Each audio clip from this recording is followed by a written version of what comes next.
Good morning to one and all once again. Welcome to XGIS Academy's News Analysis.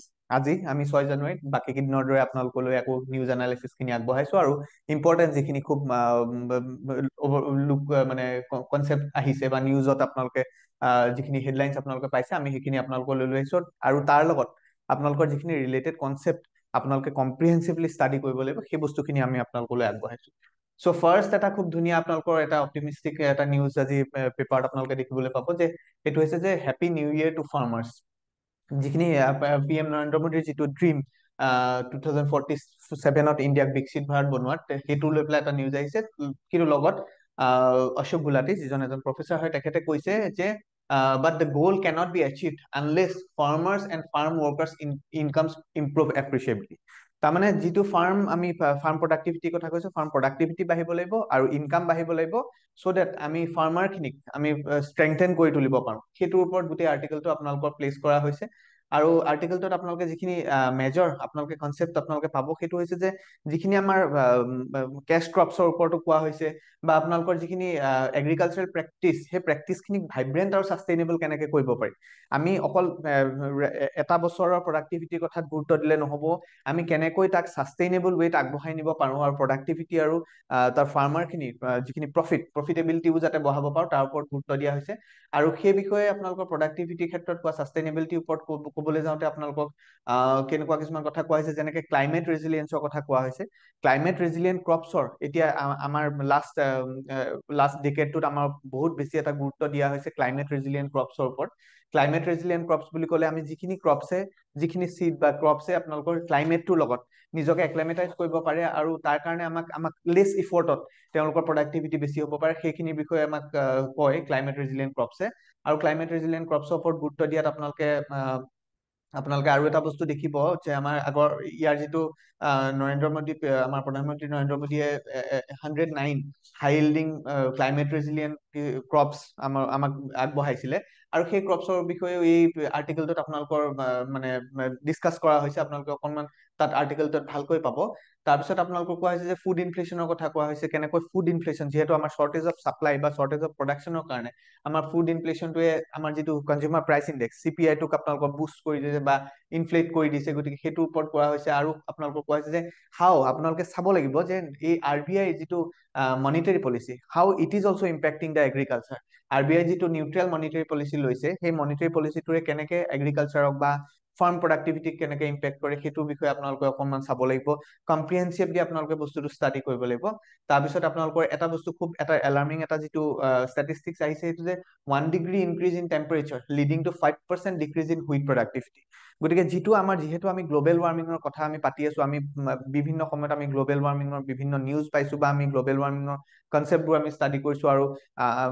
এক্সামতো আমি বহুত ক্ষেত্ৰত আমি question দেখা পাওঁ যে গ্লোবেল ৱাৰ্মিঙৰ ইম্পেক্টৰ বিষয়ে গতিকে এইটোক আমি কেনেকৈ ৰিলেট কৰিছো এগ্ৰিকালচাৰৰ লগত এইটো কৈছে যে 1 degree increase in temperature leads to 5% decrease in wheat productivity সেইটোৱে আমাক বুজাইছে যে আমাৰ যিখিনি ক্ৰপ হ'ব লাগিব সেই ক্ৰপখিনি আমাৰ যিটো ক্লাইমেটৰ লগত ৰেজিলিয়েন্ট ক্ৰপ হ'ব লাগিব তাৰপিছত কৈছে আইএমডিয়ে ডিক্লেয়াৰ কৰিছে 2024 ৱাৰ্মেষ্ট ইয়াৰ সিন্স 1901 গতিকে 2025তো যদি আমি ইয়াত চাবলগীয়া বস্তুটো হ'ল এনেকুৱা যে 2025তো যদি আকৌ সেম টেম্পাৰেচাৰ ৰাইজ যদি আমি দেখিবলৈ পাওঁ বা আকৌ অনাগত আহিবলগীয়া ইয়াৰ্ছবোৰত যদি আমি দেখিবলৈ পাওঁ তেতিয়াহ'লে what are the measures to be taken তেতিয়া আমাৰ কাম আহিব ক্লাইমেট ৰেজিলিয়েন্ট ক্ৰপছ খিনি গতিকে ক্লাইমেট ৰেজিলিয়েন্ট ক্ৰপছৰ ইয়াত ইম্পৰ্টেন্সটো হৈছে সেইটো আপোনালোকে নিউজ আৰ্টিকেলটোৰ লগত মিলাই পেলাই আপোনালোকে পঢ়ি চাব লাগিব ক্লাইমেট ৰেজিলিয়েন্ট ক্ৰপছৰ ডিফাৰেন্ট ভেৰাইটিজৰ ওপৰত আৰু যিখিনি গভৰ্ণমেণ্টে বা বিভিন্ন এজেন্সিয়ে কি মেজাৰ্ছ এডপ্ট কৰিছে টু বুষ্ট দিছ ক্লাইমেট ৰেজিলিয়েন্ট ক্ৰপছ আপোনালোকৰ এই নিউজটোৰ পাছৰ নেক্সট আপোনালোকৰ নিউজটো ইম্পৰ্টেন্ট নিউজটো আহিছে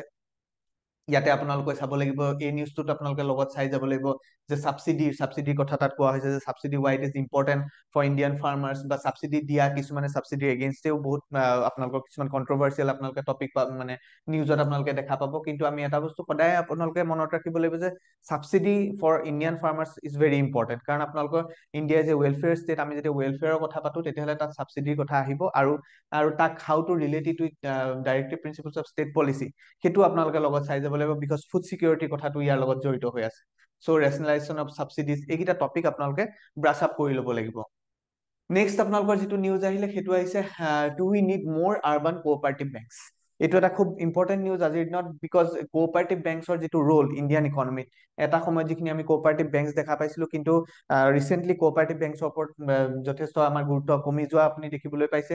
আৰু এই নিউজটোত পাৰ্টিকুলাৰলি কে ৰাম কুমাৰে এই বিষয়ে ডিছকাছ কৰিছে। আৰু ইয়াতে আপোনালোকে কোঅপাৰেটিভ ষ্ট্ৰাকচাৰটো, আপোনালোকৰ আমাৰ যিটো বেংকৰ কোঅপাৰেটিভ ষ্ট্ৰাকচাৰটো অসমৰ আপোনালোকক আমি দেখুৱাবলৈ চেষ্টা কৰিছো। আপোনালোকে ইয়াৰ লগত আপোনালোকে চাবলগীয়া বস্তুটো হৈছে যে ৰিজাৰ্ভ বেংকৰ যিটো লাষ্ট ডিচিশ্যন আছিলে, reserve bank gave out licence to set up universal bank such as small finance bank, payments bank, etc. কিন্তু আপোনালোকক কি কৰা হৈছিলে, it stopped altogether issuing licence for urban cooperative banks. Urban cooperative বেংকৰ লাইচেন্সখিনি stop কৰাৰ বিহাইণ্ডত কি region আছিলে, বা হাউ দে আৰ ইম্পৰ্টেণ্ট, আকৌ তাক ৰিভাইভ কৰিব পৰা যাব নেকি, ফিনেন্সিয়েল ইনক্লুজনত আৰবান কোঅপাৰেটিভ বেংকবোৰৰ কেনেকুৱা ধৰণৰ ৰোল থাকে, সেইখিনি আপোনালোকে চাব লাগিব। তাৰপিছত আপোনালোকৰ থাকিব যে যিটো কোঅপাৰেটিভ মুভমেণ্ট কোৱা হৈছে, যে কোঅপাৰেটিভ মুভমেণ্ট মাছ মুভমেণ্ট বুলি যিটোক আমি কওঁ, আৰু যিটো টেগলাইন দিয়া হৈছে যে সহকাৰ সে সমৃদ্ধি অৰ প্ৰগ্ৰেছ থ্ৰু কোঅপাৰেশ্যন, যিটো কথা, সেই কোঅপাৰেশ্যনটো হাউ ইট ইজ ফেইলিং। আমি যদি অসমৰ ক্ষেত্ৰত কওঁ বা আমাৰ ৰিজনেল লেংগুৱেজত আমি ক'বলৈ যাওঁ, তেতিয়াহ'লে আমাৰ কি হৈছে, যিটো কোঅপাৰেটিভ ছচাইটিৰ যিটো কনচেপ্ট, আমাৰ ইয়াত আমি ফেইলিয়াৰ আমি দেখা পাওঁ। কাৰণ আপোনালোকে দেখিব যে কোঅপাৰেটিভ যিখিনি ছচাইটিৰ, যেনেকে আমুল যেন ভেৰি মানে big example of cooperative society বা কোঅপাৰেটিভ ইনিচিয়েটিভ, সেই কোঅপাৰেটিভ আমুল ইমান ছাকচেছ হোৱাৰ পিছত অসমত কিয় আমি কোঅপাৰেটিভ ছাকচেছফুল কৰিব পৰা নাই, সেইটো এটা খুব ইম্পৰ্টেণ্ট আপোনালোকৰ চাবলগীয়া টপিক। তাৰপিছত আপোনালোকৰ ইয়াতে আপোনালোকে যেনেকে দেখিছে, আমি এই টপিক কেইটা আপোনালোকৰ কাৰণে কৈছো, যে এটা খুব ইম্পৰ্টেণ্ট বস্তু হৈছে যে to revitalise the sector, the National Federation of Urban Cooperative Banks and Credit Societies NAFCUB has set up a task force, এটা রিসেন্ট এটা টাস্ক ফোর্স সেট আপ কৰা হৈছে on transformation of UCBs and credit societies। গতিকে কেনেকে ইউচিবি খিনি থ্ৰুৱেদি আমি আমি financial inclusion কৰিব পাৰো, বা তেওঁলোকক ইউচিবি খিনি কেনেকে আমি ট্ৰান্সফৰ্ম কৰিব পাৰো, তাৰ ওপৰত এটা কি কৰিছে, আপোনালোকক এটা টাস্ক ফোৰ্স বনাই দিছে তাৰ এটা ৰিপৰ্ট প্ৰিপাৰেচনৰ কাৰণে। গতিকে ইয়াত চাব আপোনালোকে, যেনেকে আমি অলপ আগতে ক'লো আমুল ছাকচেছৰ কথা কৈছো, যে আমুল যদি ইমান ছাকচেছফুল হ'ল, কিন্তু অসমৰ যিটো চুগাৰ মিল আছিলে, চুগাৰ মিলটো কেনেধৰণে ফেইলিয়াৰ হ'ল, কিহৰ কাৰণে, কি কি ফেক্টৰ্ছ তাৰ বিহাইণ্ডত আছে, কি কি ফেক্টৰ্ছে এটা আমুলক ছাকচেছৰ ফালে লৈ গ'ল, আৰু কি কি ফেক্টৰ্ছে চুগাৰ মিলৰ ছাকচেছটোক হিণ্ডাৰ কৰিলে। গতিকে আপোনালোকে সেইখিনি চাব লাগিব। ইয়াতে ক'ৰবাত প্ৰব্লেম অফ ৰেপ্লিকেশ্যন দেখা যায় নেকি, যে আমি ৰিপ্লিকেট কৰিলো কিন্তু তাক আমি প্ৰপাৰলি ইমপ্লিমেণ্ট কৰিব নোৱাৰিলো, তেনেকুৱা কথা আছে নেকি। তাৰপিছত আপোনালোকে লগত চাই যাব লাগিব যে cooperative sugar mills of south India is a success, but why we have failed. যদি সাউথত যদি ছাকচেছ হ'ব পাৰিছে, সাউথ ইণ্ডিয়াত যদি ছাকচেছ হ'ব পাৰিছে, যে আমাৰ ৰিজনত আমি ছাকচেছ হ'বলৈ হ'লে আমি কি কি পন্থা অৱলম্বন কৰিব লাগিব, আপোনালোকে সেইটো বস্তু গুৰুত্ব দিব লাগিব। গতিকে এইখিনি আপোনালোকে লগত চাই যাবলগীয়া কথা। আৰু ইউচিবি আৰু member driven and community based bank operating আমাৰ নিচিনা ৰিজনৰ কাৰণে কেনেধৰণে ইম্পৰ্টেণ্ট হয়, বিকজ আমি কৈছো যে কমিউনিটি বেছড বেংক। গতিকে কমিউনিটিটোক ছেট আপ কৰিবৰ কাৰণে ইউচিবিৰ যিটো ৰোল, আপোনালোকে তাৰ ওপৰত গুৰুত্ব দিব লাগিব, তাৰ ওপৰত আপোনালোকে কম্প্ৰিহেনচিভলি এটা গোটেই বস্তুটো ৰিলেট কৰি আপোনালোকে চাব লাগিব। নেক্সট আপোনালোকৰ নিউজ যিটো আমি আনিছো, সেইটো হৈছে যে প্ৰাইচেছ অফ, এইটো এটা আপোনালোকৰ এগ্ৰিকালচাৰৰ লগত ৰিলেটেড। আকৌ আপোনালোকক যিটো আমি বাৰে বাৰে কৈছো, যে গোটেই বস্তুখিনি আপোনালোকে এটা লিংক কৰি পেলাই চাব লাগিব, এটা কম্প্ৰিহেনচিভ ৱেত কৈছো। যে আপোনালোকে, আমি অলপ আগতে পালো যে এগ্ৰিকালচাৰৰ কথা আমি পাইছিলো, এগ্ৰিকালচাৰ প্ৰাইচেছৰ কথা পাইছিলো, ইনফ্লেশ্যনৰ কথা পাইছিলো। চ' তেতিয়া আমি পাইছো যে prices of plantation crops gain on adverse climatic conditions in 2024। এতিয়া কৈছে যে এই যিটো নিউজ, এই নিউজটোক আপোনালোকে এনেধৰণে এনালাইচিছ কৰি চাব লাগিব, যে prices of plantation crops gain, আপোনালোকৰ যিখিনি প্লেন্টেশ্যন ক্ৰপছৰ কথা কোৱা হৈছে, যেনেকে টি হওক, ৰাবাৰ হওক, আপোনালোকৰ সেইখিনিৰ প্ৰাইচেছ ৰাইজ হৈছে, গেইন হৈছে। কিন্তু কথাটো হৈছে এডভাৰ্ছ ক্লাইমেটিক কণ্ডিশ্যনছতো গেইন হৈছে, কিন্তু তাৰ কথাটো হৈছে যে এই বস্তুটো ডিউ টু ছাপ্লাই শ্বৰ্টেজ যদি হয়, তেতিয়াহ'লে ইট ইজ ভেৰি এলাৰ্মিং। আৰু এই প্ৰাইচ ৰাইজটো মষ্টলি দেখা গৈছে ডিউ টু ছাপ্লাই শ্বৰ্টেজ। গতিকে কষ্ট বাঢ়ি গৈছে, ছাপ্লাই শ্বৰ্ট হৈছে, আৰু তাৰ লগত গতিকে প্ৰাইচটো ৰাইজ হৈছে। Rates of tea and coffee, the country's two most popular beverages, turned buoyant. So, adverse climatic conditions took their toll on Indian production of plantation crops, particularly plantation crops কথা কোৱা হৈছে tea, coffee, pepper, cardamom, rubber during the year 2024. যদিও দাম বাঢ়িছে, কিন্তু দাম বঢ়াটোৰ কাৰণটো হৈছে আপোনালোকৰ সাপ্লাই শৰ্টেজ বা ইনক্ৰিজ ইন দা কষ্ট কণ্ডিশ্যনছ। গতিকে সেই বস্তুটো কেনেকে কিহৰ কাৰণে আপোনালোকৰ ইনক্ৰিজ হৈছে, কষ্টবোৰ এস্কেলেট কৰিছে, আৰু আপোনালোকৰ কেনেকৈ আমি এই বস্তুখিনি টেকেল কৰিব পাৰো, এইটো আপোনালোকে ব্ৰিফলি আপোনালোকে ষ্টাডি কৰিব লাগিব। তাৰপিছতে আপোনালোকৰ তাৰ লগত আপোনালোকে চাই যাব লাগিব জিঅ'গ্ৰাফিকেল লোকেশ্যনছবোৰ, বেলেগ বেলেগ কেছ ক্ৰপছ, ইণ্ডিয়াত আমি যিখিনি কেছ ক্ৰপছৰ কথা কৈছো, কেছ ক্ৰপছ হয় কি, কেছ ক্ৰপছৰ বিভিন্ন বিভিন্ন কেছ ক্ৰপছৰ লোকেশ্যনছ হাউ, আৰু লোকেশ্যনছ খিনি কেনেকৈ আপোনালোকৰ ইম্পৰ্টেণ্ট হৈছে কেছ ক্ৰপছ খিনিৰ কাৰণে, সেইটো আপোনালোকে চাব লাগিব, বা প্ৰডাক্টিভিটিত কি কি ইম্পেক্ট আহে, geographical locations and conditions for different plantation crops. তাৰপিছত আপোনালোকৰ তাৰ লগত ৰিলেটেড যিখিনি ছ'চিঅ' পলিটিকেল ইকনমিক কণ্ডিশ্যনছ, এটা এটা কেছ ক্ৰপ যেনেকে আপোনালোকে গম পায় অসমৰ ক্ষেত্ৰত পাৰ্টিকুলাৰলি আমি যেতিয়া কওঁ তেতিয়াহ'লে চাহৰ যিটো ৰোল ইণ্ডিয়ান ইকনমিখনত, মোৰ দেন 50%, 52% আপোনালোকৰ এক্সপৰ্ট হয় অসমৰ চাহ, আৰু আপোনালোকৰ গোটেই ইণ্ডিয়াৰ যিটো চিনেৰিঅ' তাত near about 50% of the production আপোনালোকৰ অসমে কৰে, গোটেই ইণ্ডিয়ান টিটো। গতিকে তাৰ লগত গোটেই অসমৰ ইকনমিটো ওতঃপ্ৰোতভাৱে জড়িত হৈ আছে, আৰু অসমৰ মেজৰ পপুলেশ্যন জড়িত হৈ আছে, মোৰ দেন আপোনালোকৰ 25% of the population is engage in agriculture, মানে টি এগ্ৰিকালচাৰ, টি এগ্ৰ। গতিকে আপোনালোকৰ তাৰ ওপৰত আপোনালোকে চাব লাগিব ৰিলেটেড ছ'চিঅ' পলিটিকেল কণ্ডিশ্যনছবোৰ, আৰু ইণ্টাৰনেশ্যনেল মাৰ্কেটৰ বিষয়ে, যেনেকে আমি এক্সপৰ্টৰ কথা যেতিয়া কওঁ, টি বা ৰাবাৰ বা কাৰ্ডামনৰ কথা যেতিয়া আমি কলো, এইখিনি এক্সপৰ্টত ইণ্টাৰনেশ্যনেল মাৰ্কেটত আপোনালোকৰ ডিমাণ্ড এণ্ড চাপ্লাই কেনেকুৱা চিটুৱেশ্যন হৈছে, আৰু কি কি ফেক্টৰছে তাৰ বিহাইণ্ডত ৰোল প্লে কৰিছে, সেইখিনি আপোনালোকে চাব লাগিব। ডমেষ্টিক পলিচিজ আমি কি কি লৈছো, কেছ ক্ৰপছ খিনিক আপোনালোকৰ আমি আৰু বুষ্ট কৰিবৰ কাৰণে আমি ডমেষ্টিক পলিচিজ কি কি এডপ্ট কৰিছো, আৰু আপোনালোকক আমি এই ভাগকেইটা আপোনালোকৰ লগত চাব লাগিব যে ফুড ক্ৰপছ কি হয়, কেছ ক্ৰপছ কি হয়, প্লেণ্টেশ্যন ক্ৰপছ কি হয়, হৰ্টিকালচাৰ কি হয়, ইয়াৰ যিখিনি আপোনালোকৰ মানে ডিফাৰেণ্ট টাইপছ অফ ক্ৰপছ, আপোনালোকে সেইখিনি কনচেপ্টখিনি লগত ক্লিয়াৰ কৰি ৰাখিব লাগিব।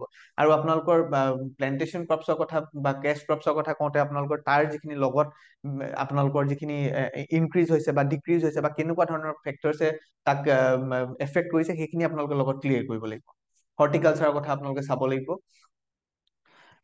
নেক্সট আপোনালোকৰ এটা খুব ইম্পৰ্টেণ্ট নিউজ আহিছে, ইম্পৰ্টেণ্ট নিউজ এইটো হৈছে যে empower the guardians of the earth, do not rob them.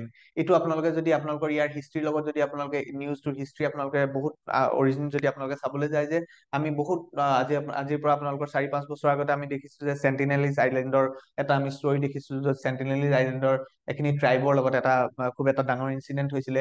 সেইটোৰ লগত ৰিলেট কৰি আপোনালোকৰ ইয়াত কোৱা হৈছে, আৰ্টিকেলটোত কোৱা হৈছে যে যিখিনি আমাৰ ইণ্ডিজিনিয়াছ পপুলেশ্যন, যিখিনি নিকোবৰ আইলেণ্ডৰ বা আন্দামান এণ্ড নিকোবৰ আইলেণ্ডৰ যিখিনি একদম ৰিম'ট এৰিয়াজ, ৰিম'ট ভিলেজেছত, ফৰেষ্ট এৰিয়াবোৰত যিখিনি ট্ৰাইবছ আছে, সেই ট্ৰাইবছখিনি কোৱা হৈছে যে they are the actual guardian of the earth, because তেওঁলোকৰ জেগাবোৰ তেওঁলোকে ইণ্ডিজিনিয়াছ পপুলেশ্যন হিচাপে তেওঁলোকে প্ৰটেক্ট কৰি আহিছে, আৰু তেওঁলোকৰ লগত সহবাস কৰিব পৰাটো আজি আমাৰ কাৰণে বা এজ এ হ'ল গোটেই globally it is very important. সেই বস্তুটো আপোনালোকৰ এই আৰ্টিকেলটোত গুৰুত্ব দিয়া গৈছে, আৰু আপোনালোকক ইয়াত কোৱা হৈছে একদম লাষ্টত আপোনালোকে indigenous peoples are the original guardians of our earth, the world must learn from their wisdom, reason and justice dictate that Southern Nicobar we should support empower islanders to continue to their ancestral territories rather than robbing them from their land. আমি তেওঁলোকৰ লগত আমি মিলি কেনেকৈ আমি থাকিব পাৰোঁ, তেওঁলোকৰ দুটা প্ৰেক্টিচৰ কথা কোৱা হৈছে, তেওঁলোকৰ এই দুটা ট্ৰেডিচনেল প্ৰেক্টিছে কেনেকে তেওঁলোকক আমাক হেল্প কৰিব পাৰিব বা তেওঁলোকক হেল্প কৰি আহিছে, সেইখিনিৰ ওপৰত গুৰুত্ব দি আৰ্টিকেলটো লিখা হৈছে। তাৰপিছত আপোনালোকৰ কিছুমান বস্তু ইয়াতে খুব তিনিটা আপোনালোকে হাইলাইট কৰিবলগীয়া বস্তু হ'ল যে Andaman and Nicobar Island Administration issued 3 public notices announcing its intention to create 3 wildlife sanctuaries.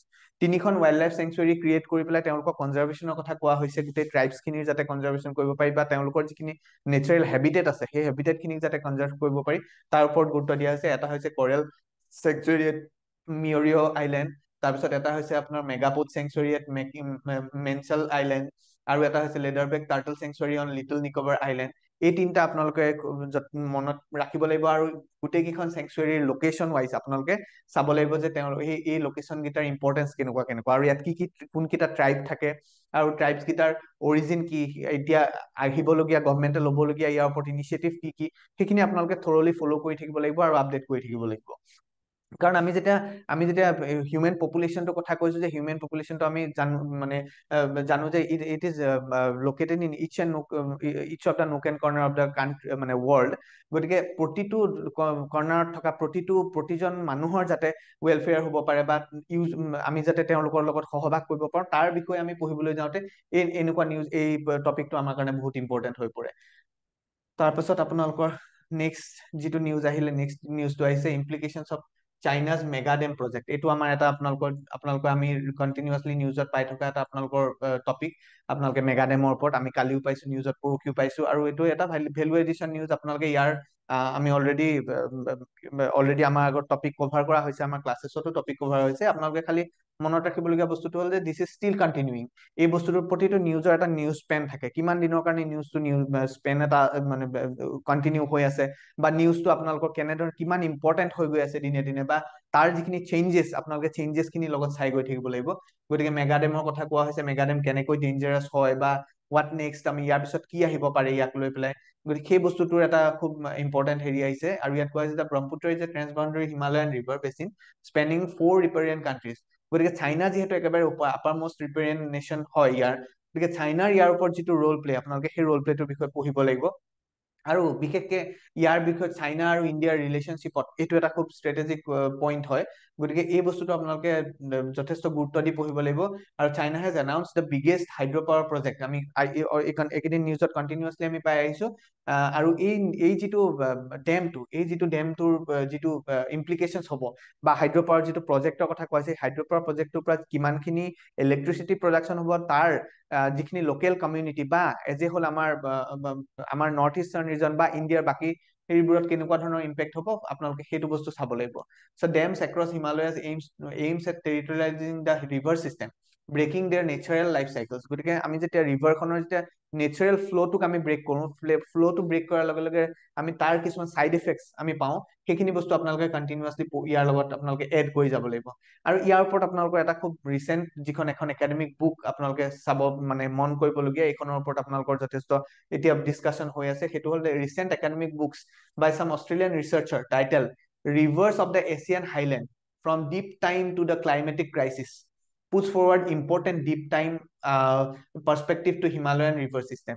গতিকে এই বুকখন আপোনালোকে গুৰুত্ব দি আপোনালোকে বুকখন চাব লাগিব, আৰু বুকখনত কি কি বস্তু কেনেকুৱা ধৰণৰ তেওঁ এক্সপ্লেনেশ্যন প্ৰভাইড কৰিছে, এই যিখিনি নেচাৰেল চিষ্টেমটোক আমাৰ ব্ৰেক কৰাৰ পিছত তাৰ যিখিনি ইম্পেক্ট হয় হিউমেন লাইফত বা জিঅ'গ্ৰাফিকেল কণ্ডিশ্যনছত যিখিনি ইম্পেক্ট হয়, সেইটোৰ বিষয়ে বুকখনত চৰ্চা কৰা গৈছে। টিবেটৰ ৰিভাৰ চিষ্টেম কেনেদৰে ইম্পৰ্টেণ্ট হয়, আৰু যিটো আপোনালোকে এটা খুব ইম্পৰ্টেণ্ট ইয়াত মন কৰিবলগীয়া বস্তুটো হ'ল যিটো ক্ৰায়স্ফিয়াৰৰ কথা কোৱা হৈছে। আমি যথেষ্টখিনি আমি ষ্টুডেণ্টৰ এই বস্তুটো এটা কনফিউজন থাকি যায় যে হোৱাট ইজ ক্ৰায়স্ফিয়াৰ। গতিকে আপোনালোকে লগতে ক্ৰায়স্ফিয়াৰ কি হয়, গ্লেচিয়াৰ কেনেকে মেল্ট হয়, বা ক্ৰায়স্ফিয়াৰ গ্লেচিয়াৰ মেল্ট হলে তাৰ কি ইম্পেক্ট আহে, আৰু মেজৰ যিখিনি ক্লাইমেট চিষ্টেম, এই চিষ্টেমখিনিৰ বিষয়ে আপোনালোকে জানিব লাগিব। গ্লেচিয়াৰ লেক আউটবাৰ্ষ্ট ফ্লাড আমি যিটো কওঁ, গতিকে ইয়াত আমি অকল বাকীখিনি ফ্লাডৰ বিষয়ে বা মেড ফ্লাডৰ বিষয়ে আমি কথা পাতি আছো। গতিকে তাৰ লগত আমি চাব লাগিব যে গ্লেচিয়েল লেক আউটবাৰ্ষ্ট ফ্লাডটো কি হয়, আৰু এইটো কেনেধৰণে ইনক্ৰিজ হৈ আহিছে, আৰু ইয়াৰ কি কি ইম্পেক্ট আমি দেখা পাইছো। আৰু এই বস্তুখিনি আমি লগত চাই যাব লাগিব যে এইখিনি ৰোধ কৰিবৰ কাৰণে কি কি পন্থা অৱলম্বন কৰা হৈছে, কি কি মেজাৰ্ছ হাতত লোৱা হৈছে, আৰু লগত আহিবলগীয়া দিনত ইয়াৰ কেনেকুৱা মেজাৰ্ছ আমি এডপ্ট কৰিব লাগিব, so' that we can combat this glacial lake outburst flood. এইটো আমি কম্বেট কৰিব পাৰো, আৰু কম্বেট কৰাতকৈও বেছি ইম্পৰ্টেণ্ট হৈছে আমি তাৰ লগত কেনেকৈ আমি সহবাস কৰিব পাৰো। এইটো আমাৰ যিখিনি ক্লাইমেটিক কণ্ডিশ্যনছ খিনিক আমি অল্টাৰ কৰাৰ লগতে আমি তাক কেনেকৈ এডপ্ট কৰি আমি ছাষ্টেইনেবল ৱেজ ডেভেলপ কৰিব পাৰো, সেই বিষয়ে আমি গুৰুত্ব দিব লাগিব। গতিকে এই নিউজটো সেই পাৰ্চপেক্টিভৰ পৰা যথেষ্ট ইম্পৰ্টেণ্ট আছিলে। তাৰপিছত আপোনালোকৰ এটা আছে যে এটা খুব হেল্থ পাৰ্চপেক্টিভৰ পৰা ইম্পৰ্টেণ্ট নিউজ, সেইটো হৈছে India needs two prioritise প্ৰিভেন্টিভ care. আমি সৰুৰে পৰা আমি পঢ়ি আহিছো, সদায় পাই আহিছো যে প্ৰিভেনশ্যন ইজ বেটাৰ দেন কিয়ৰ। গতিকে আমি যিহেতু হেল্থ যিটো ইনফ্ৰাষ্ট্ৰাকচাৰ, ইণ্ডিয়াৰ যিটো হেল্থ ইনফ্ৰাষ্ট্ৰাকচাৰ লাগে, ইনফ্ৰাষ্ট্ৰাকচাৰটোৰ কথা ক'বলৈ যাওঁতে আমি অকল ইনফ্ৰাষ্ট্ৰাকচাৰ ষ্ট্ৰেংথেনিং কৰি থাকিলে আমাৰ নহ'ব। বিকজ ইনফ্ৰাষ্ট্ৰাকচাৰত আমি যিমানখিনি বেছি স্পেণ্ড কৰি গৈ থাকিম, সিমানে আমাৰ বাকীবোৰৰ কাৰণে এক্সপেণ্ডিচাৰবোৰ আমাৰ কমি যাব হেল্থবোৰ। গতিকে আমি চাব লাগিব যে আমি কেনেকৈ প্ৰিভেন্টিভ কেয়াৰ ল'ব পাৰো। এই প্ৰিভেন্টিভ কেয়াৰৰ ক্ষেত্ৰত আপোনালোকৰ দেখিব যে সখ্যা শ্ৰীৰাম আৰু অক্ষয় ৰবি আজি ধুনীয়া এটা আৰ্টিকেল লিখিছে এইটোৰ ওপৰত, যিটো হেল্থ কেয়াৰ, আমাৰ যিটো প্ৰিভেন্টিভ চিষ্টেমটোৰ ওপৰত কৈছে যে prioritising preventive care over reactive treatments, India can pave the way for a healthier and more economically resilient future. কাৰণ আমি হেল্থ ইনফ্ৰাষ্ট্ৰাকচাৰটো বুষ্ট কৰি থাকিলে একটো হ'ল তাত এক্সপেণ্ডিচাৰ বাঢ়িলে, 2 নম্বৰ কথাটো হ'ল কি যে আমাৰ পপুলেশ্যনটো যদি আমাৰ হেল্ডি নহয়, তেতিয়াহ'লে আমি তাক প্ৰডাক্টিভ ৱেত আমি পপুলেশ্যনটোক ইউজ কৰিব নোৱাৰো। পপুলেশ্যনটো প্ৰডাক্টিভ হোৱাৰ কাৰণে, পপুলেশ্যনটো প্ৰডাক্টিভ নহ'লে আমি 2047ত ইণ্ডিয়াক যিটো বিকশিত ভাৰত কৰাৰ যিটো ড্ৰিম আমি দেখি আছো, বা আমাৰ প্ৰাইম মিনিষ্টাৰ যিটো ড্ৰিম দেখি আছে, সেই বস্তুটো এটা যথেষ্ট হিন্দ্ৰেঞ্চ আমি দেখা পাম। আৰু তাৰ লগত আমি দেখিছো যে ৰাইজ অফ নন কমিউনিকেবল ডিজিজেছ। আগতে কমিউনিকেবল ডিজিজৰ ওপৰত বহুত গুৰুত্ব দিয়া হৈছিলে, কিন্তু লগত দেখা গৈছে যে নন কমিউনিকেবল ডিজিজ খিনিও যথেষ্ট ৰাইজ হৈছে। তাৰপিছত আপোনালোকৰ চাই যাবলগীয়া কনচেপ্ট হৈ গ'ল নেশ্যনেল হেল্থ পলিচি কি হয়, কেনেকৈ নেশ্যনেল হেল্থ পলিচিত কি কি এডিশ্যন কৰা হৈছে, বা কেতিয়া লোৱা হৈছিলে, কি কি এমেণ্ডমেণ্টছ আছে, বা কি কি তাত চেঞ্জেছ আছিলে, সেইখিনি আপোনালোকে চাব লাগিব। আৰু এই যিটো আমি এইমাত্ৰ কথা পাতিলো যে ইম্পেক্ট অফ হিউমেন ৰিচোৰ্চ, তাৰ যিটো ইম্পেক্ট আছে হিউমেন ৰিচোৰ্চত, আমাৰ যিটো হেল্থ কেয়াৰ চিষ্টেমটো, বা আমি যিটো কৈ আছো যে এই নন কমিউনিকেবল ডিজিজে কেনেকে হিউমেন ৰিচোৰ্চটোক ইম্পেক্ট কৰিছে, প্ৰডাক্টিভিটিত ইম্পেক্ট কৰিছে, সেইটো আপোনালোকে চাব লাগিব। এই লাষ্টত আমি আপোনালোকক হেল্থ ইনফ্ৰাষ্ট্ৰাকচাৰৰ কথা কৈছো যে হেল্থ ইনফ্ৰাষ্ট্ৰাকচাৰটোত কি কি চেঞ্জেছ আহিছে, কেনেকে আপডেট কৰা হৈছে, আৰু তাৰ লগত আপোনালোকে ৰিলেট কৰি চাব লাগিব যে হেল্থ ইনফ্ৰাষ্ট্ৰাকচাৰৰ আমি যিটো এক্সপেণ্ডিচাৰ কেনেকে আমি কমাব পাৰো বাই ইনক্ৰিজিং দ্য প্ৰিভেন্টিভ কেয়াৰ। গতিকে এইটো বস্তু আপোনালোকে চাব লাগিব। নেক্সট আপোনালোকৰ নিউজ আহিলে, এটা নিউজ আপোনালোকৰ এইটো আপোনাৰ ভেলু এডিশ্যন নিউজ আমি আপোনালোকক দেখুৱাইছো, যিটো আমি কণ্টিনিউৱাছলি আমাৰ নিউজত আহি আছে। ডাটা প্ৰটেকশ্যনৰ কথা, ডাটা প্ৰটেকশ্যনৰ ৰুলছৰ কথা আহি আছে, বা ডাটা প্ৰটেকশ্যন বৰ্ডে কি কি পন্থা হাতত লৈছে, কি কি এতিয়া মেজাৰ্ছ লৈছে, যিখিনিয়ে আপোনাৰ প্ৰাইভেচিটো প্ৰটেক্ট কৰিব পাৰিব, সেই বিষয়ত আপোনালোকৰ এই নিউজটো আছে। আপোনালোকে ইয়াক ব্ৰাছ আপ কৰিব লাগিব। It's a value addition covered. আমাৰ যিখিনি আগৰ প্ৰিভিয়াছ ক্লাছেছত আপোনালোকক আমি এইখিনি বস্তু কভাৰ কৰিছো, গতিকে ইয়াত আপোনালোকে লগত এডিশ্যন কৰি এই নিউজটো আপোনালোকে লৈ যাব লাগিব। তাৰপিছত আপোনালোকৰ নেক্সট এটা আহিলে যে এইটো যিটো আমি কৈ আছিলো যে HMPV, যিটো হিউমেন মেটা নিউব ভাইৰাছৰ কথা যিটো কৈছিলো, সেই বৰ্তমান WHO আৰু বাকী এজেঞ্চি খিনিয়ে কোৱা মতে this is not in a very alarming state. আজিৰ নিউজত আপোনালোকক কৈছে যে যদিও আপোনালোকৰ এই টাইমটোত, এই বছৰেকৰ এই টাইমখিনিত আপোনালোকৰ এনেকুৱা যিখিনি আমাৰ এটেক, যে ভাইৰাছৰ এটেক, বা আমাৰ যিখিনি এফেক্টেড পিপলৰ এটা সংখ্যা সদায় দেখা যায়, গতিকে দিছ ইজ নট ভেৰি এলাৰ্মিং। যদিও আমি সাৱধানতা অৱলম্বন কৰিব লাগিব, কিন্তু আমি যি ধৰণে আমাক চিৰিয়াছনেছ আমি কৰিছো, চিৰিয়াছনেছ আমি দেখুৱাইছো, সেই চিৰিয়াছনেছ দেখুৱাব লাগে বুলি WHO এতিয়ালৈকে আমাক ৰেড ফ্লেগ দিয়া নাই। গতিকে এই বস্তুটো আপোনালোকে তাৰ লগত আমি আগৰ কেইদিন চোৱাৰ দৰে HMPVৰ যিখিনি কজেছ হয় বা কেনেদৰে টেকেল কৰা হৈছে, সেইটো বস্তু আপোনালোকে আপডেট কৰি যাব লাগিব। নেক্সট আপোনালোকৰ আহিলে এটা হ'ল চিম্বলিজম মাষ্ট নট বি মিছপ্লেচড শ্ব'মেনশ্বিপ। এইটো এটা আপোনালোকৰ এটা খুব important news from the perspective যে আমি কেনেকৈ চিম্বলিক ৱেত আমাৰ বস্তুবোৰ প্ৰেজেন্ট কৰিব পাৰো। চিম্বলিক আমাৰ যেনেকৈ আমাক কৈছো যে the painting of the surrender of Pakistani army to India in 1970 war কেনেকে চিম্বলাইজ কৰি আপোনালোকক দেখুওৱা হৈছে। তাৰপিছত আমি কৈছো যে ইন ইণ্ডিপেণ্ডেণ্ট ইণ্ডিয়াছ হিষ্ট্ৰীত 1971 is a red letter day when India won a resounding victory against Pakistan। গতিকে এই বস্তুটোৰ লগত ইম্পৰ্টেণ্ট, এই পাৰ্টিকুলাৰ ইভেন্টটোৰ লগত ইম্পৰ্টেণ্ট ইভেন্টটোৰ লগত আমি কেনেদৰে এই পিকচাৰখনক ৰিলেট কৰি চিম্বলিক ৱেত আমি প্ৰেজেন্ট কৰিব পাৰিছো, সেইটোৰ ওপৰত এই আৰ্টিকলটো লিখোৱা হৈছে। তাৰপিছত আপোনালোকক কোৱা হৈছে যে শিৱাজীৰ যিটো ষ্টেচু ইনষ্টল কৰা হৈছে, আমি কালি আপোনালোকক নিউজত আমি কৈছিলো যে পাংগং চ' লেকৰ কথা কৈছিলো যে কেনেকে ষ্ট্ৰেটেজিকেলি খুব ইম্পৰ্টেণ্ট হয় ইষ্টাৰ্ণ লাডাখত থকা এই লেকটো বা এই জেগাডোখৰ। তাত আপোনাৰ শিৱাজীৰ ষ্টেচুটোৱে কি ৰোল প্লে কৰিছে, কেনেকুৱা ধৰণে চিম্বলিক ৱেটো দেখুৱাইছে যে আমাৰ যিটো হিষ্ট্ৰীটো কেনেকৈ ৰিপ্ৰেজেন্ট কৰিছে। আৰু ইয়াতে অকণমান তেখেতে মেনশ্যন কৰিছে যে আপোনালোকৰ জোৰাৱৰ সিং ডোগৰাৰ যদি ষ্টেচুটো তাত দিয়াটো বেছি তেওঁৰ চিম্বলিকেলি ইম্পৰ্টেণ্ট বুলি তেওঁ উল্লেখ কৰিছে আৰ্টিকলটোত। গতিকে এই অভাৰঅল কথাটো হৈছে যে চিম্বলিজিমবোৰক আমি কেনেকে ইউজ কৰিব পাৰো, চিম্বলিজিমবোৰক আমি কেনেকৈ তাৰ হিষ্ট্ৰীটোক ৰিপ্ৰেজেন্ট কৰিবৰ কাৰণে ইউজ কৰিব পাৰো, এই আৰ্টিকলটোৰ পৰা আপোনালোকে সেই ভিউটো আপোনালোকে পাব। নেক্সট আপোনালোকৰ আৰ্টিকলটো হ'ল যে outlook for India in the year ahead. তাৰমানে 2024ৰ যিখিনি আমাৰ জিঅ' পলিটিকেল যিখিনি ৰিলেশ্যন আমি দেখা পাইছিলো, যথেষ্ট আমি ইনষ্টেবিলিটি দেখা পালো। 2024 জিঅ' পলিটিক্সত আমি যথেষ্ট ইনষ্টেবিলিটি দেখা পালো। গতিকে ইয়াত কোৱা হৈছে যে while 2024 saw political uncertainty across the globe, 2025 will require depth handling by India's policy makers. গতিকে ইণ্ডিয়াৰ কাৰণে 2025টো কেনেধৰণে ইম্পৰ্টেণ্ট হ'ব বা কেনেধৰণে ষ্টেবিলিটি তাত অনা হ'ব, সেইটোৰ ওপৰত আপোনালোকে এই আৰ্টিকলটো লিখা হৈছে, বা কি কি মেজাৰ্ছ ল'ব লাগিব, হোৱাট আৰ দ্য ৱেজ, আমি কেনেকৈ আমি কৰিব পাৰিম ষ্টেবল জিঅ' পলিটিকেল চিনটো। কাৰণ আমি দেখিছো যে আমাৰ যিখিনি নেইবাৰিং কাণ্ট্ৰিজ আছে, নেইবাৰিং কাণ্ট্ৰিজ খিনিৰ ওপৰত আমাৰ যিখিনি ডিপেণ্ডেঞ্চো যথেষ্ট গুৰুত্বপূৰ্ণ হৈছে। আৰু কৈছে যে ইণ্ডিয়াৰ যিটো লাৰ্জেষ্ট নেইবাৰ যিহেতু চাইনা হয়, বা আমাৰ নেইবাৰ নেপাল, শ্ৰীলংকা, এইখিনিৰ লগত আমাৰ যিটো ৰিলেশ্যনশ্বিপ 2025ত আমি কেনেকে তাক আৰু বেটাৰ কৰিব পাৰো, চাউণ্ড কৰিব পাৰো ৰিলেশ্যনশ্বিপটো, তাৰ ওপৰত এই আৰ্টিকলটোত অকণমান গুৰুত্ব দিয়া হৈছে। আৰু এইটো বিষয়ে আপোনাক কোৱা হৈছে যে 2024ৰ যিখিনি ইনষ্টেবিলিটি, সেইখিনিক যাতে আমি টেকেল কৰিব পাৰো in 2025। The year 2024 was a period of pronounced political uncertainty across the globe. I mean, আকৌ এই বস্তুটো কৈছে যে the year 2025 seems poised to bring in a host of fresh troubles that will require deft handling on the parts of India's policymaker. তাৰপিছত China আফ্ৰিকাৰ কথা কোৱা, China আৰু আফ্ৰিকাৰ কথা কোৱা হৈছে, whether India indeed has a proper neighboring policy, সেইটো এটা খুব মানুহখিনিৰ মাজত এটা খুব ডিসকাশনৰ বিষয় হৈছে যে neighboring policy to whether it is যিটো policy প্লেছত আছে বৰ্তমান, whether it is adequate to handle this instability, সেইটো কথা কোৱা হৈছে। আৰু এইটো এটা খুব ইম্পৰ্টেন্ট আমি কথা ইয়াত নিউজটোত মেনশন কৰা হৈছে যে both Nepal and Sri Lanka today appears to be look like a fair weather friend. The fair weather friend মানে আমি কি কৈছো, যিখিনি যেতিয়া আমাক ভাল সময়ত তেওঁলোকে সদায় আমাৰ খুব ভাল ফ্ৰেণ্ড হৈ থাকে আৰু বাকীখিনি সময়ত আমাক সাপোৰ্ট কৰিছে নকৰিছে সেইটো এটা কুৱেশ্যনেবল কথা হৈছে।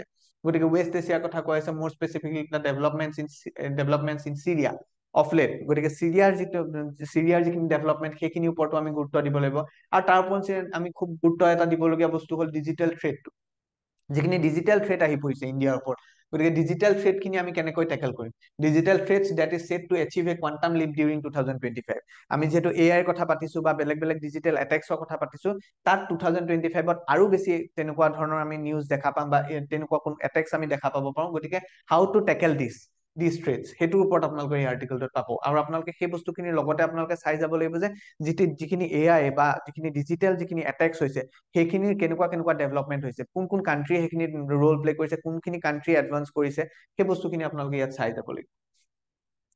নেক্সট আপোনালোকৰ আহিলে এটা খুব আমি ইনফ্ৰাষ্ট্ৰাকচাৰ পইণ্ট অফ ভিউৰ পৰা, ইণ্ডিয়াৰ ইনফ্ৰাষ্ট্ৰাকচাৰ পইণ্ট অফ ভিউৰ পৰা খুব এটা ইম্পৰ্টেণ্ট নিউজ, সেইটো হৈছে 4-lane Banihal bypass opens in Jammu and Kashmir Ramban. গতিকে এইটো কোৱা হৈছে, আপোনালোকে ইয়াৰ এই নিউজটো কোৱাৰ ইম্পৰ্টেঞ্চটো হৈছে যিটো আমি হিমালয়ক যিটো কওঁ যে হিমালয়ে ইণ্ডিয়াক সদায় প্ৰটেক্ট কৰি আছে, হিমালয়ান ৰিজনটোক আমি সদায় এটা গাৰ্ডিয়ান হিচাপে ব্যৱহাৰ কৰিব পাৰোঁ। কিন্তু লগতে আমি দেখা পাইছো যে যিখিনি আমি নেইবাৰিং কাণ্ট্ৰিখিনি আমাক যেতিয়া এটেক কৰে থ্ৰু হিমালয়ান বা সেই এৰিয়াখিনিৰ থ্ৰুৱেদি আমাক এপ্ৰ'চ কৰে। কিন্তু তেনেকুৱাত আমাৰ কাৰণে ইম্পৰ্টেণ্ট হৈ যায় যে আমি ইণ্ডিয়া যিহেতু এখন ফাৰ্ষ্ট এখন কাণ্ট্ৰি হয়, খুব ডাঙৰ লেণ্ড এৰিয়া এখন কাণ্ট্ৰি হয়, আমি ইচ নুক এণ্ড কৰ্নাৰ পৰা আমি যিখিনি মিলিটাৰী ছাপোৰ্ট লাগে সেই ছাপোৰ্টখিনি আমি অন টাইম আমি সেই তেনেকুৱা এটেকৰ সময়ত আমি পোৱাবৰ কাৰণে আমাক লাগিব হাইলি ইম্প্ৰুভড ইনফ্ৰাষ্ট্ৰাকচাৰ, ৰোডৱেজ আমাক লাগিব। গতিকে সেই তেনেকুৱা ৰোডৱেজৰ ডেভেলপমেন্টৰ ক্ষেত্ৰত আপোনালোকৰ এই নিউজটো আপোনালোকে দেখিব কেনেধৰণে কি মাউণ্টেইন পাছেছ আছে আৰু সেই মাউণ্টেইন পাছেছখিনিৰ ইম্পৰ্টেঞ্চ কি আৰু মাউণ্টেইন পাছেছবোৰৰ আপোনালোকৰ ষ্ট্ৰেটেজিকেলি আমাৰ যিখিনি আমি ইম্পৰ্টেঞ্চ সেইটো আপোনালোকে চাই যাব লাগিব।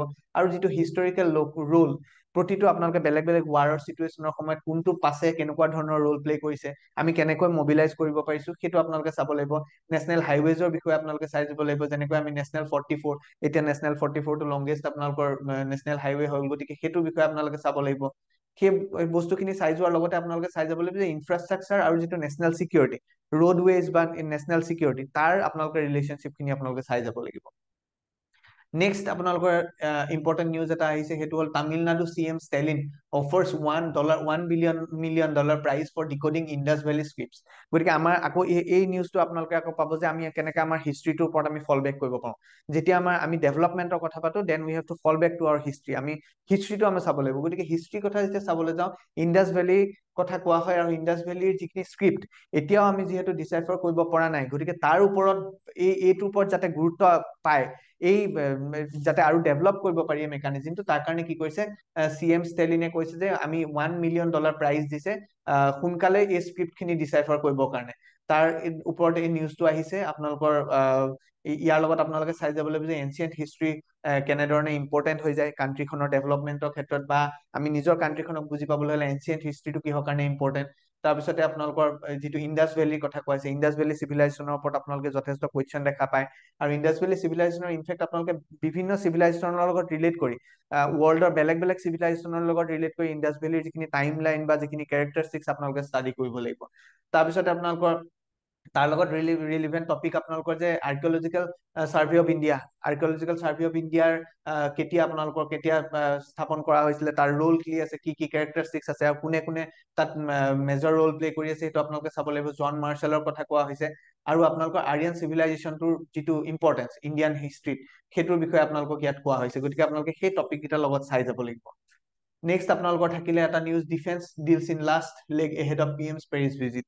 PMৰ পেৰিছ ভিজিটৰ বিষয়ে কোৱা হৈছে। PM পেৰিছ ভিজিটৰ যিটো ইম্পৰ্টেঞ্চ, আৰু কৈছে যে কি কি ডিল আপোনালোকৰ তাত হ'ব পাৰে। এটাতো কোৱা হৈছে যে আপোনালোকৰ the deals together worth over 10 billion, total যিটো আমাৰ যিটো ভিজিট হ'ব তাৰ যিটো ডিল যিটো হ'ব তাত সেইটো হ'ব যে $10 billion এটা ডিল হ'ব, আৰু will include the purchase of 26 Rafale M fighter jets for the Indian Navy's aircraft carriers and 3 additional Scorpion class conventional submarines।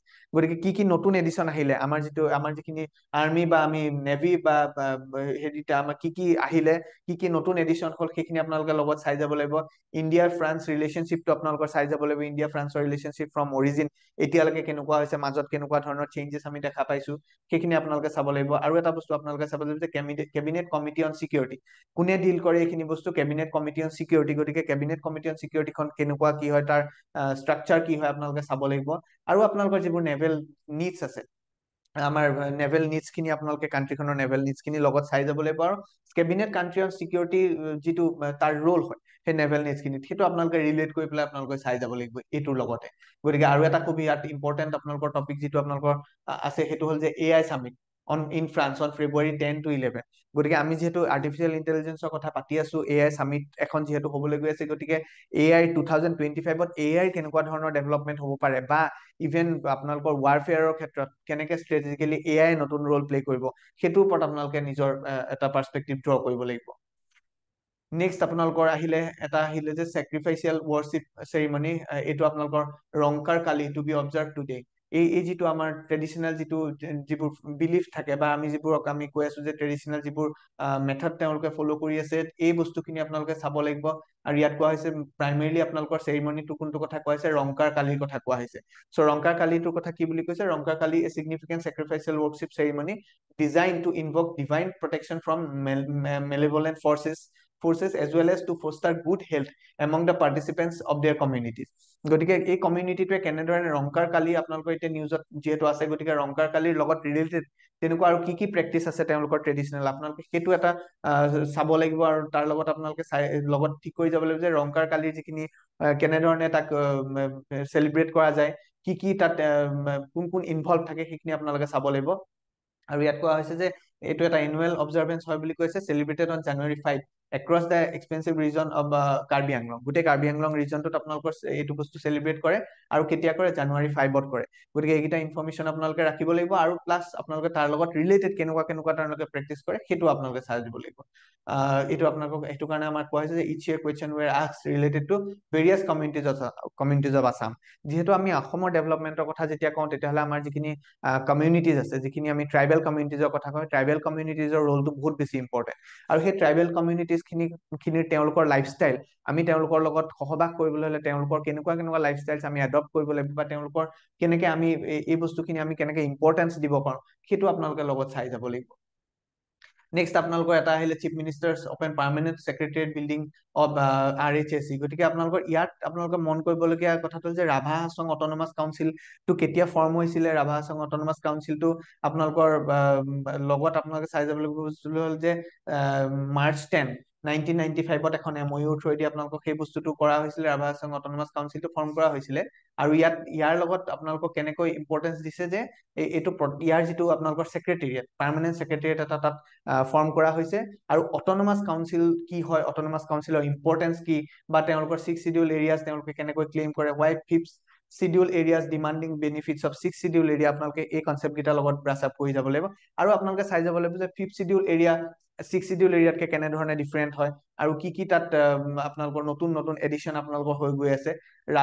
Rabha tribal hero ৰাজা বীৰ পৰশুৰামৰ বিষয়ে আপোনালোকে পঢ়ি যাব লাগিব লগতে, বিকজ তেওঁৰ এটা খুব ইম্পৰ্টেণ্ট ৰোল আছিলে এইটো বস্তুত ৰাভা হাছং অটনমাছ কাউন্সিলত। গতিকে এইখিনি বস্তু চাই যোৱাৰ লগতে আপোনালোকৰ নেক্সট নিউজটো আহিব যে আছামিজ ষ্টাডিজ কিছুমান আপোনালোকৰ নিউজত আপোনালোকে পাব, যেনেকে আমি কিছুমান খুব ডিগনিফাইড পাৰ্চনেলিটিৰ বিষয়ে আমি নিউজত মাজে মাজে পাওঁ। আজি ত্ৰিদীপ বৰাই লিখিছে, সত্যনাথ বৰাৰ ওপৰত লিখিছে। Satyanath Bora was the first lecturer in Assamese in Cotton College and the first Assamese lawyer in Guwahati। গতিকে সত্যনাথ বৰাৰ আমাৰ গোটেই আছামিজ কমিউনিটি লিংগুইষ্টিক কমিউনিটিটোলৈ যিটো তেওঁৰ যিটো অৱদান, গতিকে অৱদানৰ বিষয়ে আপোনালোকক আৰ্টিকেলটোত অকণমান ব্ৰিফ কৰা হৈছে। আৰু তেওঁৰ বিষয়ে আপোনালোকে যিখিনি আপোনালোকৰ টেক্সট ৰিলেটেড টেক্সট আপোনালোকে অকণমান পঢ়ি পেলাই আপোনালোকে আপডেট হৈ থাকিব লাগিব, কাৰণ তেওঁৰ বস্তুটো নিউজত অহাৰ লগে লগে এতিয়া বিভিন্ন মহলত ডিছকাশ্যন হ'ব, আৰু আপোনালোকৰ এক্সাম পাৰ্চপেক্টিভৰ পৰা এইটো বস্তু বহুত ইম্পৰ্টেণ্ট হয়। আৰু লিংগুইষ্টিক প্ৰিজাৰ্ভেশ্যনৰ কথা যেতিয়া আমি পাতো, তেতিয়াহ'লে আমি তাৰ লগত ৰিলেটেড যিখিনি ডিগনিফাইড পাৰ্চনেলিটিজ, তেওঁলোকৰ আমি বায়োগ্ৰাফী বা তেওঁলোকৰ টেক্সটখিনি আমি তেওঁলোকৰ ৱৰ্কছখিনি আমি পঢ়িব লাগিব। নেক্সট আপোনালোকৰ নিউজ আহিলে যে ৰেলৱে এক্সপানশ্যনৰ কথা আমি অলৰেডি আপোনালোকক কৈ আছো, এইটো এটা ভেলু এডিশ্যন নিউজ। আমি ৰেলৱে এক্সপানশ্যনে কেনেকৈ আমাৰ গোটেই ৰিজনটোৰ ইনফ্ৰাষ্ট্ৰাকচাৰটো বুষ্ট কৰিব পাৰে সেইটোৰ ওপৰত আমি কথা পাতি আছো। গতিকে আমি যি দ্য লঞ্চিং অফ 3 ট্ৰেইনছ, আমি আপোনালোকক কালি নিউজতো আপোনালোকক কৈছো যে 3খন যি ইম্পৰ্টেণ্ট নিউজ ট্ৰেইনৰ বিষয়ে আমি কথা পাতিছো to boost the infrastructure of the region, সেইটোৰ বিষয়ে আপোনালোকে আকৌ আপডেট কৰিব লাগিব। It is continuously news again. তাৰপিছত আপোনালোকক কোৱা হৈছে political parties have shunned accord face to face. Prashant বৰুৱাই লিখিছে যে union government author's definition of Assamese as decided Justice Biplab Sharma panel and endorsed by all stakeholders of Assam.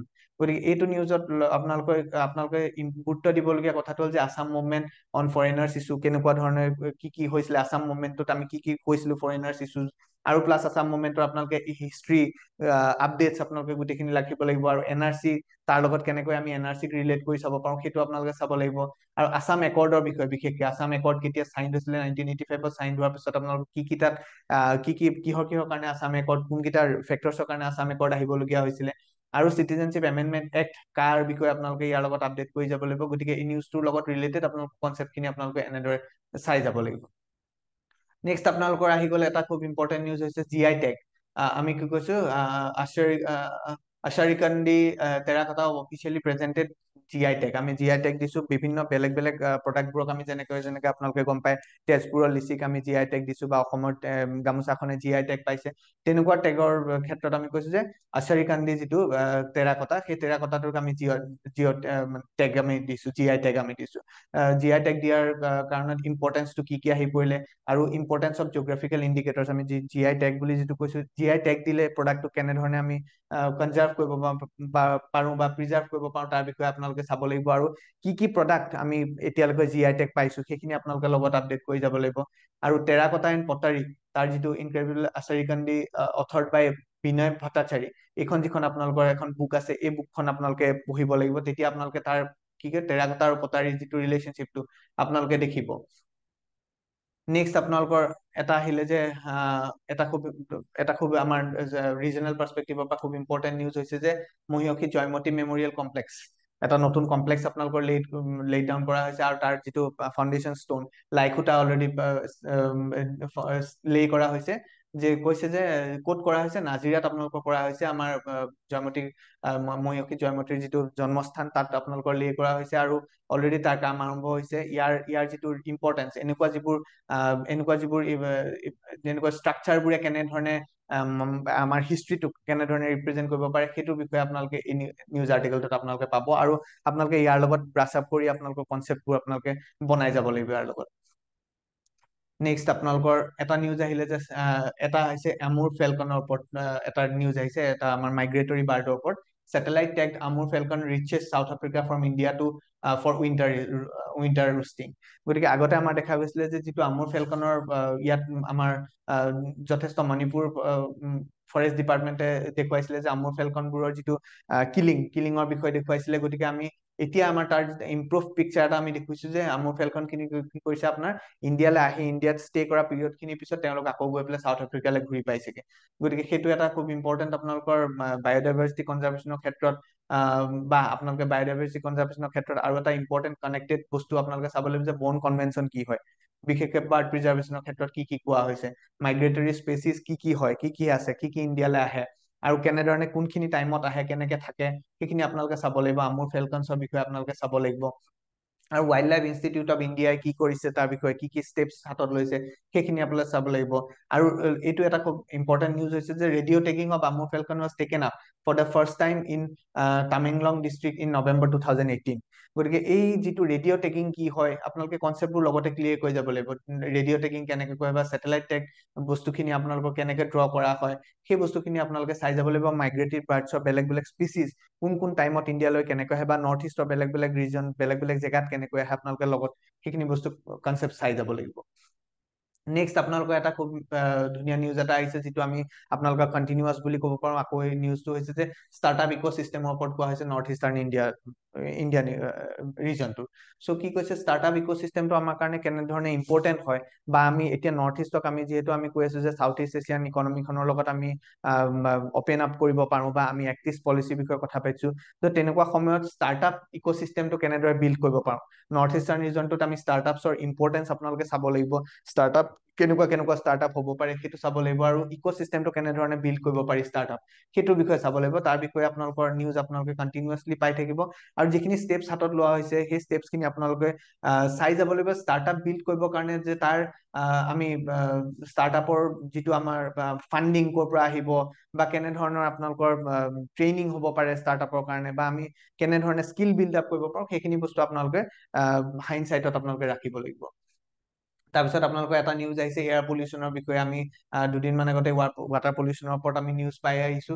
আজি এটা news আহিছে এয়াৰ পলিউশ্যনৰ ওপৰত। আপোনালোকে সেই এয়াৰ পলিউশ্যনৰ নিউজটো আপোনালোকে চাই যাব লাগিব যে বিভিন্ন পাৰ্টছত আমাৰ কেনেধৰণে এয়াৰ পলিউশ্যন আমি দিল্লীৰ বিষয়ে পঢ়িছো বা বেলেগ বেলেগ জেগাৰ বিষয়ে পঢ়িছো। তেনেধৰণে আমাৰ ষ্টেটত আমাৰ অসমত কেনেধৰণে এয়াৰ পলিউশ্যনৰ অকণমান লেভেলছ দেখা পোৱা গৈছে সেইটো বস্তু আপোনালোকে চাই যাব লাগিব।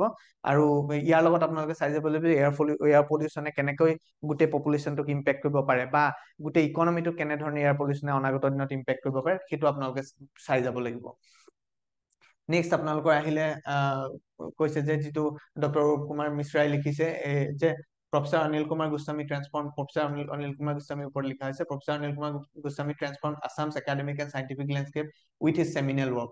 তেওঁ যিহেতু বৰ্তমান তেওঁ নাই গতিকে তেওঁৰ ওপৰত সেই বস্তুটো লিখা গৈছে। Professor Anil Kumar Goswami transform Assamese academic and scientific landscape with his seminal contributions কোৱা হৈছে। আৰু আছাম চায়েন্স টেকনলজি এনভাইৰনমেণ্ট কাউন্সিলত তেওঁৰ যিটো ৰোল আছিলে তেওঁ এষ্টাব্লিছ কৰাৰ সময়ত 1987ত তেওঁৰ কি ৰোল আছিলে বা he steered the council as director from 1991 to 1996। আপোনালোকে ইনফৰমেশ্যন মনত ৰাখিবলগীয়া ইনফৰমেশ্যন কেইটা হ'ল যে তেখেতে ডাইৰেক্টৰ হিচাপে আছিলে 1991 পৰা 1996 লৈকে। আৰু এই গোটেই বস্তুটো ট্ৰান্সফৰ্ম কৰাত একাডেমিক এণ্ড চাইণ্টিফিক লেণ্ডস্কেপটো ট্ৰান্সফৰ্ম কৰাত তেওঁৰ যিখিনি কণ্ট্ৰিবিউশ্যনছ আছিলে আপোনালোকে তাৰ ওপৰত যথেষ্টখিনি গুৰুত্ব দিব লাগিব আৰু সেইটো আপোনালোকে লগত ব্ৰাছ আপ কৰি পেলাই গোটেই বস্তুখিনি আপোনালোকে চাই যাব লাগিব। নেক্সট আপোনালোকৰ যিটো আজিৰ দিনৰ লাষ্ট আমি নিউজ আপোনালোকৰ লৈ আহিছো সেইটো হৈছে এডভান্টেজ আছাম যিটো ৰোড শ্ব' আজিৰ দিনত যিটো মুম্বাইত যিটো এটা ৰোড শ্ব' কৰিব আমাৰ অনাৰেবল CM অলৰেডি এই বস্তুটোত আপোনালোকক টুইটো কৰিছে।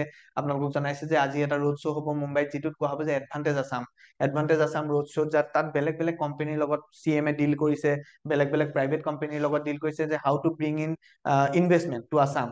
গতিকে chief minister Himanta Biswa Sarma with Mahindra group এখন পিকচাৰ আপোনালোকে দেখিছে। আনন্দ মহিন্দ্ৰাৰ লগত বহি তেখেতে কিছুমান ডিছকাশ্যন কৰিছে যে আমি কেনেধৰণে ষ্টাৰ্টআপ খিনি ইয়াত বুষ্ট কৰিব পাৰোঁ বা যিখিনি আমাৰ ষ্টাৰ্টআপ হ'ব সেইখিনিত আমি কেনেধৰণে ইনভেষ্ট কৰিব পাৰোঁ। যেনেকে আপোনালোকে ৰিচেণ্টলি ছেমিকণ্ডাক্টৰ প্লেনটোৰ কথা পালে। ছেমিকণ্ডাক্টৰ প্লেনটোত যে কেনেধৰণে ইনভেষ্ট কৰি তাত কেনেধৰণে আমি এমপ্লয়মেণ্ট বুষ্ট কৰিব পাৰোঁ সেইটোৰ ওপৰত গুৰুত্ব দিয়া হৈছে। সামিট যিটো সামিটৰ কথা কৈছে summit AIIMS at creating N ecosystem that supports innovation, provides easier access to capital and removing bureaucratic handles to create an atmosphere of business and industries to be set up in Assam। তাৰমানে আপোনালোকৰ যেতিয়া আমি ইণ্ডাষ্ট্ৰিজৰ বা ষ্টাৰ্টআপছৰ কথা পাতিম তেতিয়াহ'লে আমি গোটেইখিনি বস্তু চাব লাগিব যে প্ৰথম কথাটো তাত ইনভেষ্টমেণ্ট আহিব লাগিব। ইনভেষ্টমেণ্ট অহাৰ লগতে আমি যিখিনি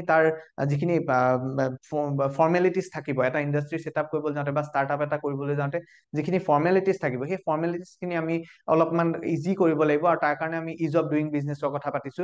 গতিকে হাউ দিজ কনচেপ্টছ আৰ ৰিলেটেড আপোনালোকৰ ইনভেষ্টমেণ্ট কেনেকৈ আহিব তাৰ লগত বাকী আমাৰ ষ্টেটখনৰ বা গোটেই ৰিজনটোৰ বাকী ফেক্টৰছখিনিয়ে কি ৰোল প্লে কৰে। আপোনালোকে টেৰৰিজিমৰ কথা তাত থাকিব লাগিব বা কালচাৰেল আমাৰ যিখিনি প্ৰিজাৰ্ভেশ্যন, আমি অকল ইনভেষ্টমেণ্ট আনিলেই নহ'ব বা ষ্টাৰ্টআপ কৰিলেই নহ'ব, আমাৰ লোকেল পিপলখিনিৰ আমি চিকিউৰিটিটোৰ কথাও চাব লাগিব, লোকেল পিপলখিনিৰ লোকেল পপুলেশ্যনটোৰ আমি প্ৰটেকশ্যনৰ কথাও পাতিব লাগিব, আৰু আমি নিজে কেনেকে নিজৰ ৰিজনটোৰ মানুহখিনিক, ৰিজনটোৰ ষ্টুডেণ্টখিনিক বা আহিবলগীয়া এমপ্লয়াৰ্ছখিনিক আমি কেনেকে এমপ্লয়মেণ্ট দিম সেইখিনিৰ ওপৰতো কথা পাতিব লাগিব। গতিকে গোটেই বস্তুটো আপোনালোকে এটা কম্প্ৰিহেনচিভ ৱেত আপোনালোকে ষ্টাডি কৰিব লাগিব ইয়াৰ ওপৰত। গতিকে আজিৰ আমাৰ নিউজ এনালাইচিছটোত আমি এইখিনি নিউজ আপোনালোকলৈ লৈ আহিলো, আৰু আশা কৰো আমি আহিবলগীয়া দিনত আপোনালোকলৈ এনেকৈ ইম্পৰ্টেণ্ট নিউজ এনালাইচিছখিনি লৈ আহি থাকিম। আজিৰ দিনৰ কাৰণে সকলোলৈ হেভ এ গ্ৰেট ডে।